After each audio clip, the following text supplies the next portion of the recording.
The South Carolina Department of Education, in partnership with ETV, presents the South Carolina African American History Calendar. Henry McKee Minton was born on December 25, 1871, in Columbia, South Carolina, to a prominent African American family. He was born in Reconstruction era, and during that era, Columbia, South Carolina was essentially the epicenter for Reconstruction. It was a very progressive time for South Carolina. The state legislatures were controlled by African Americans. USC fully integrated during the time of Reconstruction. So a lot of people were migrating into South Carolina, in particular Columbia, South Carolina, because of educational opportunities as well as career opportunities, job opportunities. They were rebuilding the state of South Carolina from the Civil War. So there was a lot of things happening, and a lot of people were migrating in, particularly from the Philadelphia area. So Henry's father, Theophilus Minton, who grew up in Philadelphia, followed his mentor here, Jasper Wright, who was a prominent lawyer.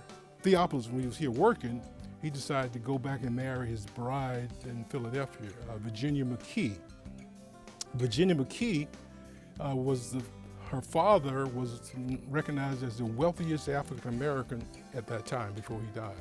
Young Minton lived in a home on Marion Street from the time he was born until the age of 6, when the family moved to Washington, D.C. Because his father, Theophilus, was associated with all these very distinguished African Americans, very successful African Americans, they became role models for him for life. So he lived here for 6 years. The first 6 years of his life, Henry Minton was here in Columbia, South Carolina. And that network of well-distinguished influences in his life kind of helped shape who he became. That's the connection with South Carolina. Those first 6 years were so critical for him that provided him with that strong foundation. Landing in Philadelphia, Dr. Minton graduated from pharmacy school in 1895 and medical school in 1906, eventually helping to found the second African American hospital in Philadelphia. His career is very distinguished. He accomplished a lot.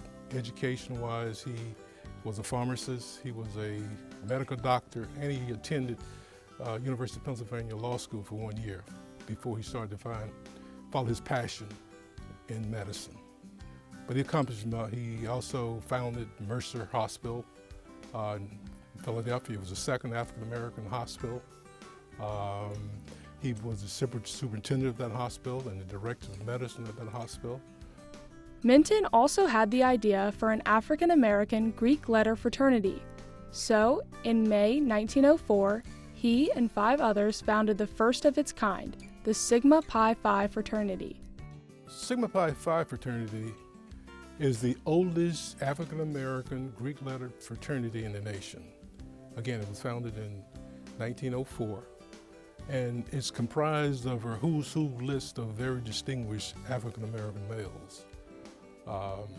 Some of the past members of African-American history who have deceased included Martin Luther King, W.E.B. Du Bois. Some of the current living well-distinguished African-American include people like Colin Powell, Eric Holder. With a membership that exceeds 5,000, Sigma Pi Phi continues the legacy of Minton and his co-founders today, providing scholarships for young African Americans around the country. Well, I think it impacts the lives of younger generation because of who he was and what he achieved.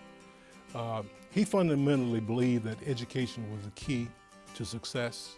He thought that education was paramount to success. And he personified that.